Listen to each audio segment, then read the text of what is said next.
How do everybody? Got quite an interesting story here today to go along with sort of the problems that we're seeing in society. I do personally believe that what this story is about does, I think, shine a bit of a light onto where the deeper issues in our country actually are. And I do think that a lot of it that we're seeing does stem from the university education system and the prevalence of the amount of people going to it, along with the reluctance of Parliament to actually get involved in curtailing the rampant excesses in what I believe to be our quite draconian points of view and how they do exclude people with views that they do not agree with. So here we have it. Woke row as university orders lecturers to problematise being white and heterosexual. Yes, you read that right. One critic said the concept of decolonisation has now morphed into an aggressive and illiberal political ideology. Wowee, that was a mouthful, and I think most people would agree who are sensible that even if you don't fully agree with that statement, that there is at least an inkling of truth within it. Especially when we start hearing all the things that we do here now in this day and age, and have done for nearly 20 years.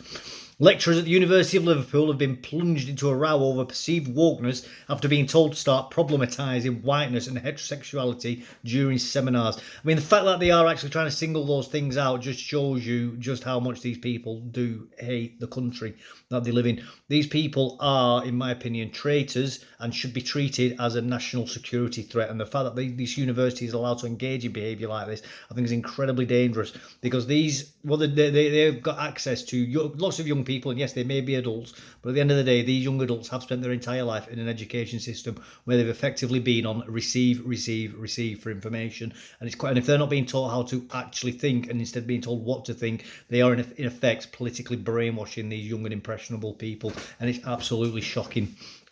Guidance issue this week urges staff to diversify and decolonise the history curriculum in a move one academic described as indicative of aggressive and illiberal political ideology. Well, how the heck do you actually decolonise the University of University of Liverpool, when it is, in fact, an English university in an English city?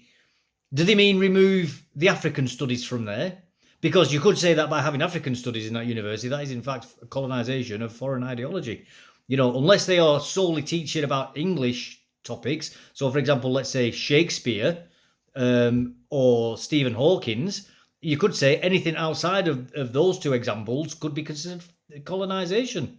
But that isn't what they mean, is it? What they mean is removing British and specifically English things from the university. So that isn't decolonisation. That is in fact colonisation when they are trying to remove the native things from the university. These people are absolutely sick. They are sick in the head. And George Orwell described English intellectuals as being people who would absolutely refuse to put money into a charity, into the it would rather they would rather be seen not putting money into the collection pot at the church than stand up for the national anthem. Obviously, most people now wouldn't understand necessarily the full implications of what he meant by that, as they're irreligious. But that at the time of him saying that was a very, very grave sin to engage in, not giving money to the church at that time. An internal report entitled "History Curriculum Diversity Audit." I mean, what the heck does that even mean? History curriculum diversity audit. I mean, that is just a word salad, isn't it? Right? That's such an obfuscated title. History curriculum, obviously the curriculum of the history, with a diversity audit. Well, why do you need a diversity audit for history? History is just history. It doesn't need a diversity audit. I mean, again, this is the problem with all these people having these social studies courses. They have to try and justify the qualifications that they've got.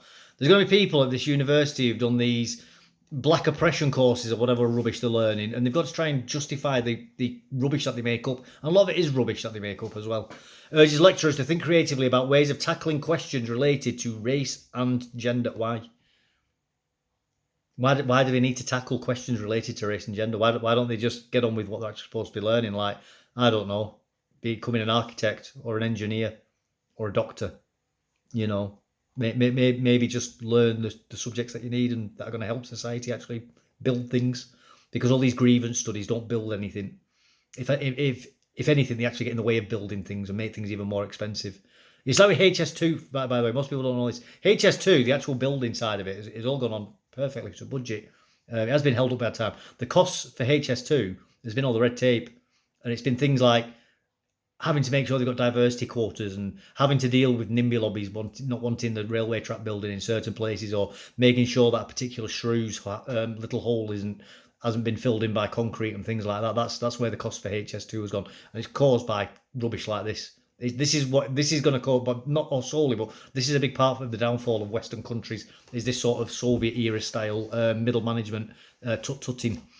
By way of an example, it asks, can a module that teaches exclusively about race relations do more to problematise and de-centre whiteness?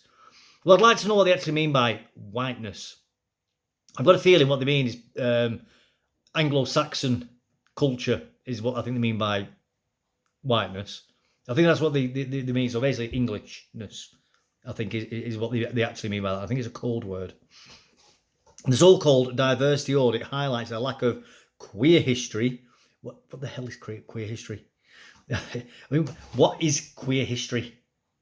What actually is that? I mean, you could say queer people in history, which is part of history, but what is queer history? Again, this is just obfuscated rubbish designed to muddy the waters, and it's people trying to create an industry for themselves. It's a cottage industry. That's what this is, and it's spilling out into the real world. In teachings on gender, as well as pointing to a lack of seminars problematizing heteronormativity. Yeah, there's a phrase you've never heard that. Like society's built up on some sort of like, where they talk about social constructs and crap like that. What they don't understand is that the reason why our society is built the way it's built is because all society stems from tribes. Like when you go back in time, like you go to the Amazon now, or like parts of Africa where people still live out in the bush, they've got tribes, and the tribes have a chieftain, the head man, and the tribe's run by men, married men who have wives, and the men without wives are cast out generally to keep them away from the wives. And civilization is built on top from that over many millennia, and it's just what we have today is an extension of that of the tribe, because that's the only way humans can actually function and be able to achieve and survive anything. There's not heteronormativity. That's just the natural order of human life. In the same way that a lion's pride is built around generally one male lion with his harem of females, or a pack of what are they called, hyenas, where in that the females are the dominant packs and the males are generally outcasts and eat last and die after only a few years. Due to health reasons and malnourishment and things like that. You know, that's just the natural order for those two different animals have totally different hierarchies and live totally different ways, which is fine. And humans live the way that we live. It's not heteronormativity. It's just this is how humans live, and this is how humans survive and thrive and continue the race.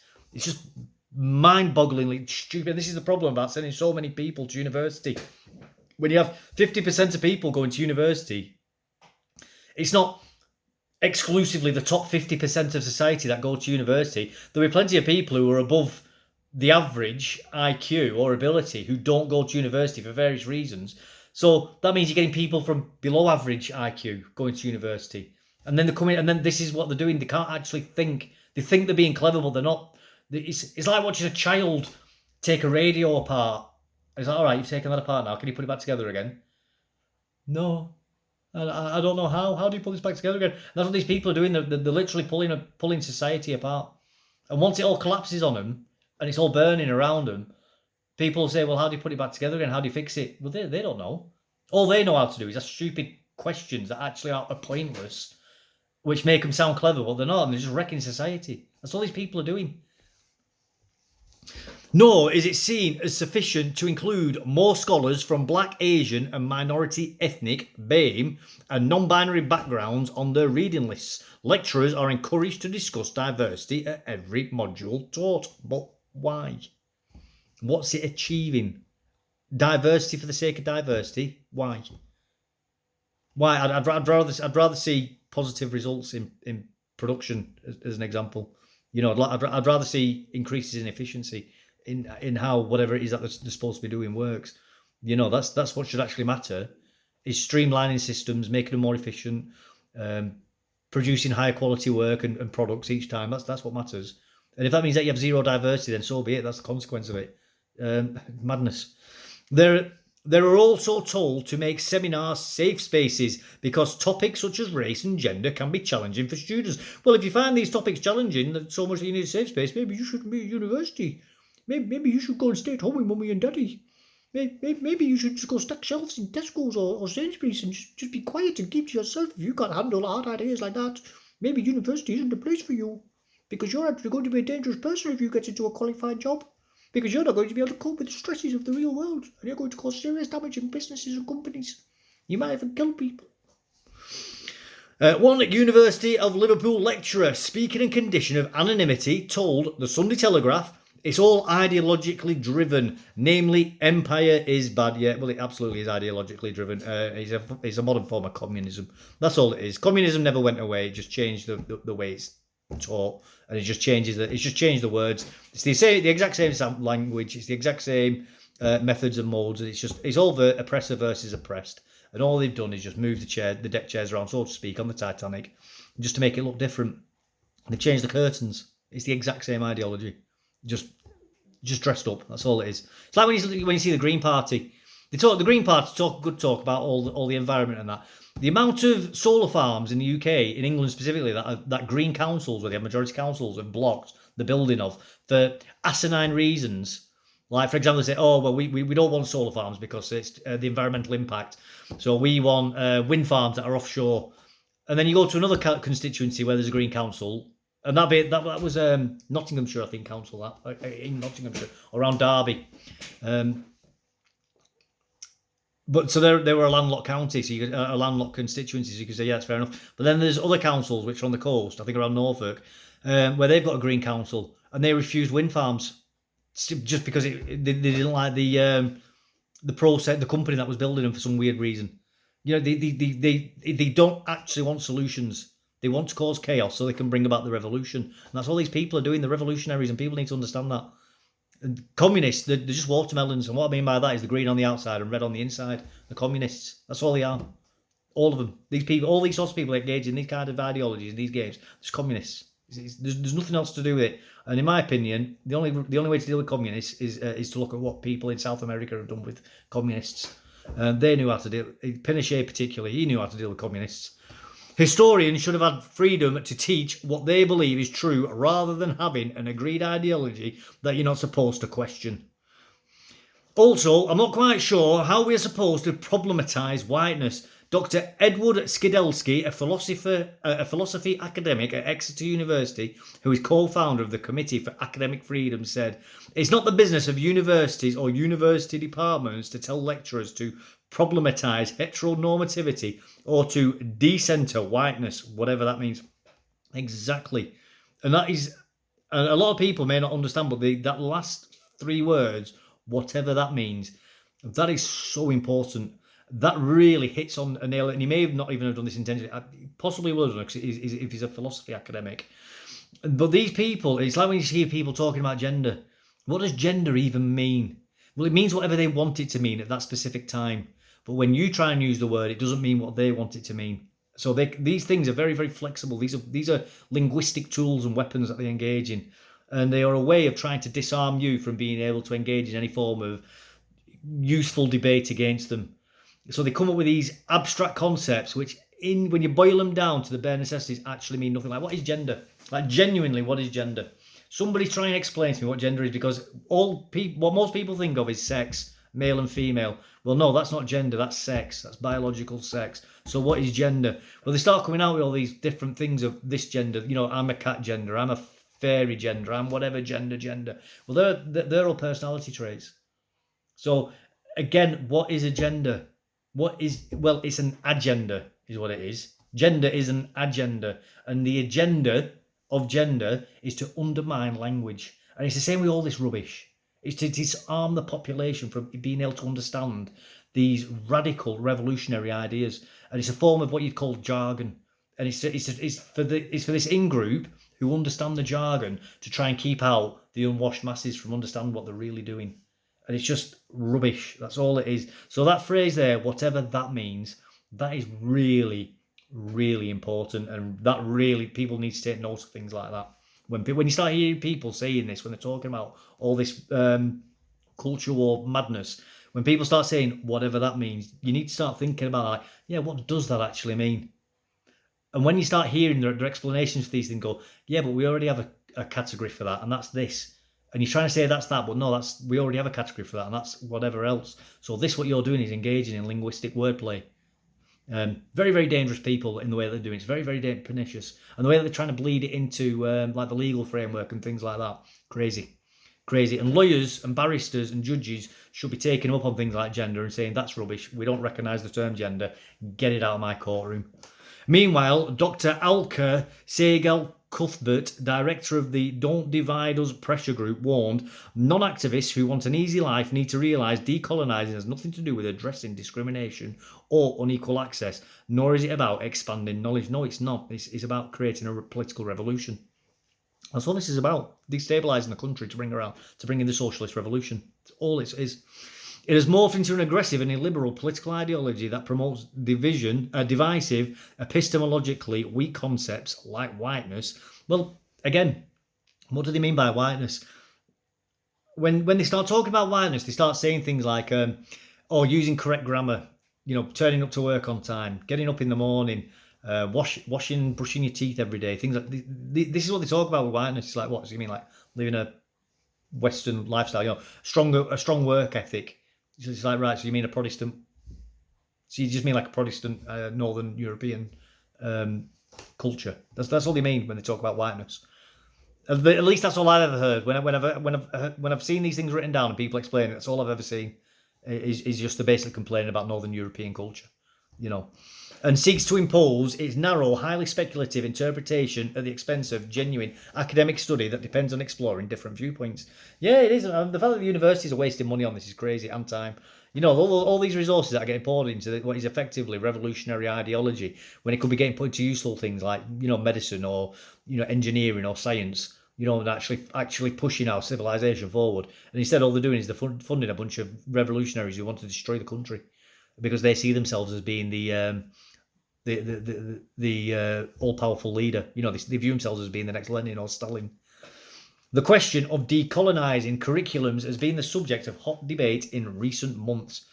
Dr. Zahid Pranjal of the University of Sussex recently argued that requiring students to sit traditional exams was racist and exposed colonial biases. There you go, he's complaining about European culture. Like, well, if you don't like it, go live in whatever country that you've come from or your parents or your grandparents have come from. It's that simple. If you prefer non-European methods of teaching universities, go teach in the University of Calcutta or something. You'll be much happier there. If that's what you want, go do that. Stop trying to change our culture. We're not going, it's not colonial biases. This is the standards that we apply ourselves to in the West. And if you don't like it, leave.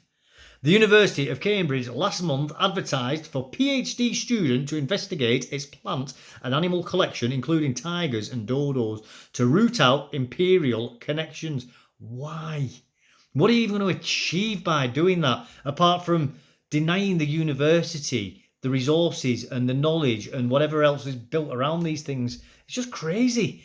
A University of Liverpool spokesman said, "We are absolutely committed to an inclusive experience for all our students. Reviewing our curricula to ensure content is reflective of cultural, historical and societal contents is an important part of the commitment." Well, why? The university shouldn't be doing that at all. It's a case of, look, this is the university, this is what we teach, and this is how we teach it. And if you don't like it, this isn't the university for you. F off somewhere else where you prefer it. They need to stop pandering to these people. It's just that simple. It is literally that simple. Stop pandering. It's like, this is the way the university operates. There's the door if it's not for you. You won't be missed. Bye-bye. Following recent fruitful and positive conversations within our history department about decolonising the curricula, a 2020 audit was circulated to colleagues to promote further thought and discussion. Waste of time, waste of effort, waste of energy. And I tell you what, people, if absolutely should not be sending the kids to this university. And if you're a young person thinking about going to the University of Liverpool, I would highly advise against it. Go somewhere else. This university sounds like it will hate, especially if you're white and European, this university will hate you. and they will make your life a living hell, in my opinion.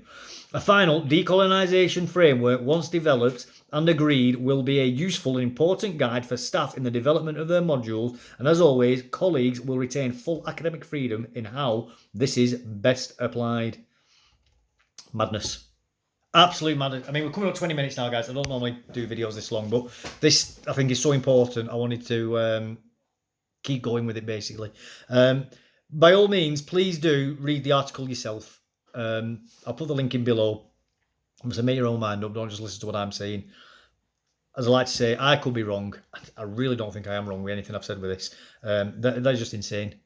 That is absolutely insane, and I think it shows you just how far our culture and civilization is falling, we have actually fallen when this is happening at our universities. Just absolutely madness, and then we wonder why we are seeing so much craziness coming out of things like business and industry, and even like why so many politicians seem to be absolutely bat poo insane. Just crazy, absolutely crazy. I mean, if you found that useful, insightful, interesting, any of that other good stuff, please do like, subscribe, and please do always do comment. I love reading people's comments, and I do love replying to them as well. I'm going to leave it there. I'm going to get off now. Thanks for watching. Take care, and goodbye.